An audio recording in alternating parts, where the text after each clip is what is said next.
Good evening, my Pringles Strudels. I am NoodleHouse and we're back when our world is ended. Let us continue after we've encountered the weird phenomenon. We're on chapter 3, so let us go. The incomprehensible phenomenon that is keeping me in Asakusa.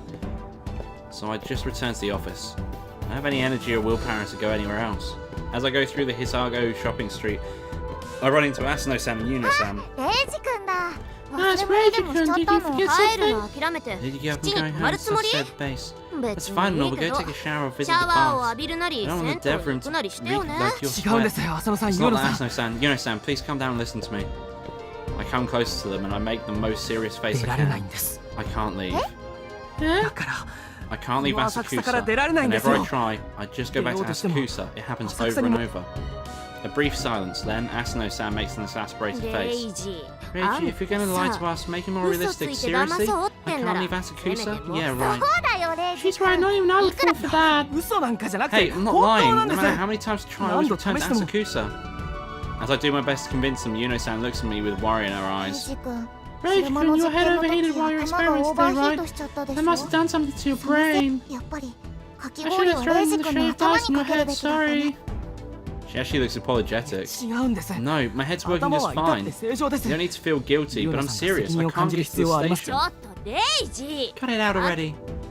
Asano-san becomes irritated. We're going home now. Quit wasting our time with that nonsense. Suddenly she gasps. Wait, are you gunning for Yuno? Are you trying to scare her into back and stay in the base with you? Do you plan on sneaking in and sleeping next to her? I'm not. That assumption is way out there. Sure, I'd love to sleep next to Yuno-san, but I'm not in the state of mind to actually think like that. Then am I the target?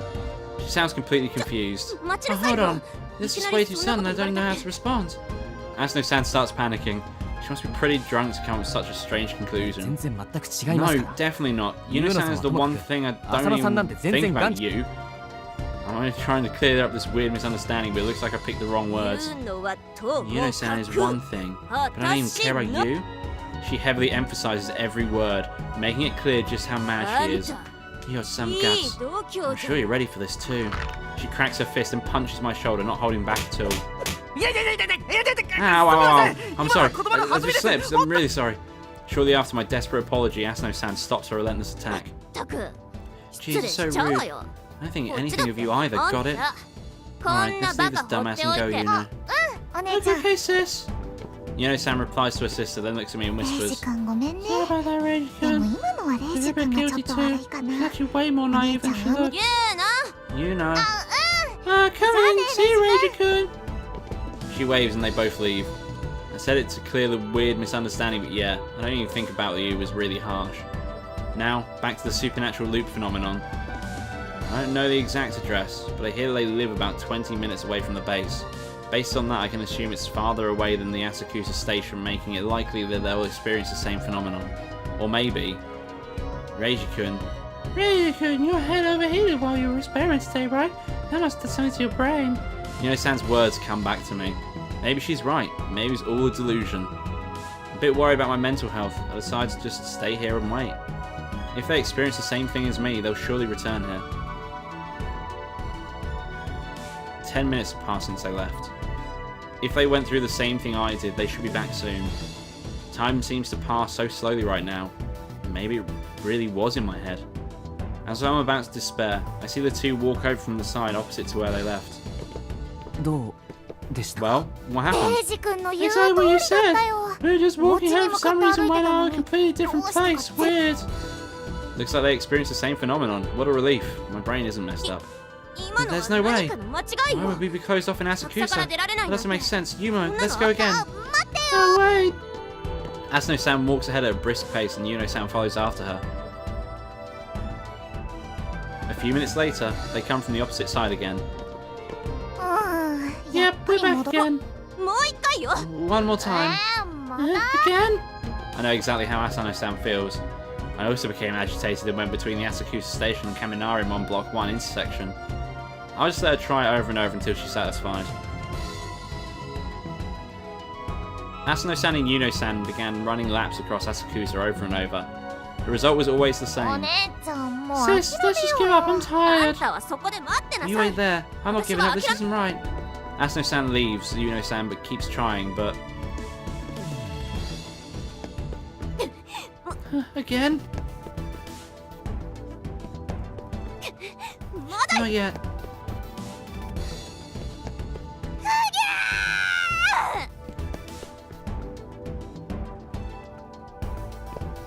By the time I've lost count how many times she passed us, I see her stagger over to us from the other side.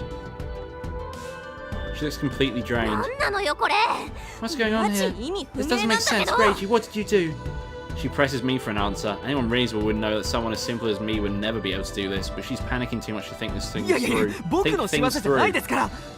Hey, I'm not the one who did this. How do you even go about this anyway? My desperate words make her calm down a bit. Right, a dumb college student like you would never be able to do this. Now that's just mean. Unless she's wrong, but still. And then, just what is this? Why is this happening? Is this Tanuki's doing? Or Kitsune's? She looks completely pale. We closed off in Asakusa, right? Oh no, I left the laundry out to dry.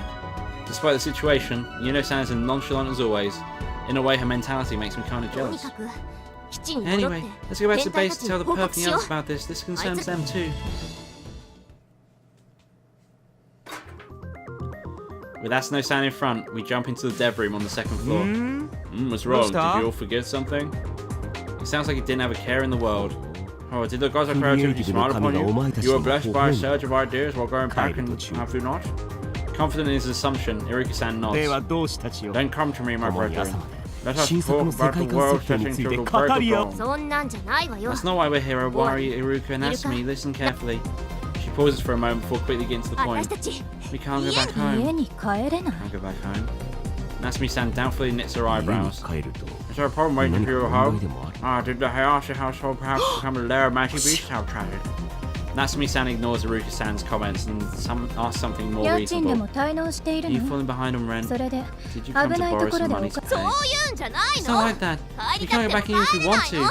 When we go to our home, we just appear at a completely different place. Owari-san looks at her with an exasperated expression. Asano, taking alcohol is fine and all. Why let it take you? Seriously, why have you become even more saddening than you are? If you take a saddening nature away from her, there should be nothing left. She's just so drunk, she's lost and can't find a way home. That's very Asano-like, if you ask me. She's my fool support. It's a nice kind of sadness, or better yet, it's a sad nice. Iruka-san strikes a pose. It feels like he's actually trying to praise her. What the hell? That doesn't work as praise at all. Asano-san turns angry, randomly takes some packing tape and throws it towards Iruka-san. I should avoid alcohol when I'm old enough. I don't want to become a sad nose. Quit saying that word. It doesn't make it a thing. If I'm second drunk, I'm not. I'm completely sober. Also, Yuna was with me, and it happened to her too. You too, Reiji. Go on and tell them, you too. Asano-san figured they won't believe just her words, so she turns to us for help. She's telling the truth. When I went to Asakusa Station, I appeared at the intersection of Kaminari on Lot 1. We tried again and again, but it didn't work. It was like we're close up in the city. Our testimonies make them change their attitudes. Asano's drunk Reiji-kun almost passed out during today's experiment. You can't really trust them. But if Yuno says it too, then you can't ignore that. Agreed, Yuno's words bear weight. True, you have to consider Yuno's words. Let me correct myself. It was just Yuno-san's words that brought the change. My words were actually as untrustworthy as Asano-san's. Poor us, Asano-san. I feel a sense of familiarity towards her. We're a sad, nice duo. Anyway, just go outside right now. Try it out for yourself. It'll make things way easier. I don't want to go outside. Natsumi-san the shutting says that with an unusual amount of emotion. I too am curious, currently contemplating the inspiration flowing from within. I would prefer not to stop. Can we do it tomorrow morning? Their laziness makes Asano-san snap. Just get out, right now, if you don't disturb my special selection of heavy metal songs. The scary thing about her is that she never hesitates to do what she says she would. She's already going to her desk and working on the CD player. Alright, I'll come with you. We'll walk, won't hurt. Owari-san stands up and the other two follow. Asano-san's threat worked. Hello? If you'd asked me, she should have threatened with one of her own songs from her own voice. No one here can stand Asano-san's tone deafness. They'd run out of the office before the first note. That's not something I can say out loud, though. Asano-san was not aware of her tone deafness. If she asked me what it meant, I'd have no answers. We all leave the dev room. So what are we supposed to do? I guess over as soon as possible. We inspect the place first. That's what I say when I did. Exactly, let's go, Let's show them the way we were, right? Okay, alright everyone, come with us! Asano-san and Yuno-san started walking and the rest of us follow. We leave the Street J7's offices on and come out on the Isago shopping street. Yuno-san suddenly stops and turns to us. It's here, this is where we returned! Looks like normal street to me. Natsumi-san is still skeptical. Asano is just drunk. What about you, Yuno? Are you sure you're not misunderstanding something? Maybe it's just a little touch to the base and you come back to let you back subconsciously. I don't know, maybe. Yuno-san starts to doubt the strange phenomenon. Don't be convinced so easily, Yuno. This experience is way more than that. Asano-san looks ahead and gulps. Alright, let's go through this place. Come with me and don't stop, you'll see just how right I am. She hastily walks to the north of the Hisago street. The rest of us follow her at the same speed. And so... we come out a completely different place. Yeah, this is exactly the same thing that happened to me. I've experienced it many times now, so I'm not that affected. I just calmly look around. This is the Kaminarimon Street. It's the south of the place where we were just at. We went to the north of the Hisago Street and appeared here at the south. If this isn't supernatural, I don't know what is. Huh? Eh? Natsumi-san looks around in confusion. Seriously? Owari-san looks dumbfounded. Iruka-san shouts a weird voice, probably out of shock. See, it's just like I said. Asano-san proudly puffs a small chest. There's something both amazing and saddening about the fact that she can act so haughty in this situation. This isn't right. This can't be real. I'm not accepting this. Natsumi-san panics and talks in a slightly higher pitch than normal. You never expect the cool, emotionless beauty she usually is to act so girly. Again, let's try it again. She hastily walks off. Repeat it all you want. That's what I did. Natsumi-san leads the way and we all follow her. We pass the Roku and return to the Hisago Street after about 7 or 8 minutes. Okay, let's go. She momentarily hesitates, but then gathers her resolve and goes to the north again. Naturally, we follow after her. And so... we come out of the Kaminarimon Street again. This is impossible. This can't be happening. Her voice is shaking. It's obvious she's having trouble believing her own words now. This has to be some mass psychosis caused by some gas leak. We're under its effects and becoming subconsciously. That has to be it. She desperately tries to find a logical explanation for this, but... no, that seems impossible. Owari-san outright denies it. I checked my smartphone before we passed Hisago. Not even 10 seconds have passed since then. What does that mean? But the likelihood of turning back without realizing it is 0. A lot more time would have passed otherwise. He was doing something that reasonable in this situation? I really admire his tact. Anyway, let's do a little experiment. Are you all up for it? What do you intend to do? Oh, it's nothing special. I'm just thinking of walking backwards. I actually never thought of that. But did you three already try it? I'm walking backwards? Like, forward and walking backwards? I feel like I might trip. Yuno-san starts taking steps backwards. Man, she's as much of an airhead as always. Wait, this isn't the time to be charmed. No, Yuno-san. He means go in the opposite direction, walk towards the south, not the north. Oh, I get it. That makes sense. I was so surprised I didn't even think of that. It's worth a try anyway, let's go. Owari-san turns around and goes in the opposite direction. We follow after him and try to cross the Kaminarimon Street. And so... we end up at the relatively distant Hisago Street. I see how it is now. Looks like Asakusa was covered by some special boundary. What makes you appear the opposite side of where you try to cross it? No, that's not quite the right way to put it. It's more like the edges are connected. He clears his throat and proudly declares, from now on, I should call this phenomenon the RPG World Map Phenomenon, or just the RP Map Phenomenon. I see, that definitely is a fitting name, I'm impressed. Iruka-san seems to agree with the name, but the rest of us are just puzzled. I think I'm speaking for everyone when I voice my question.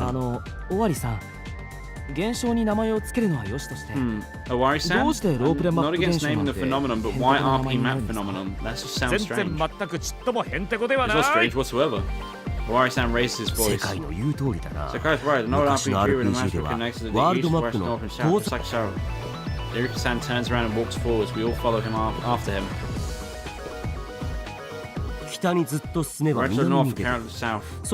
Right to the east, carry to the west. We are just like we are in our situation. It suddenly makes sense. I recall that happening in one of the old RPGs I used to play.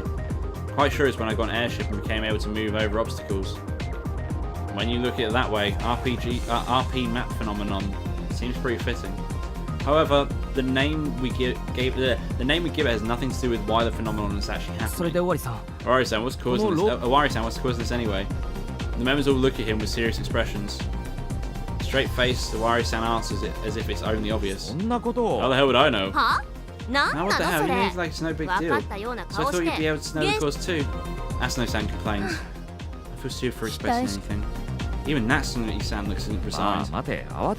Come on, no need to rush. Something this cool, I mean intriguing, needs to be examined properly. He momentarily lets his real thoughts slip, but he sounds elated, so it's not like he can hide it. We can't leave Asakusa anyway, so let's go back to the base for now. And this is where I'm going to end the episode. If you like this video, don't forget to leave a like in the section below. And if you want to see more of this, do subscribe to the channel as I upload every day. Thank you for watching, I'll see you next time. Bye bye.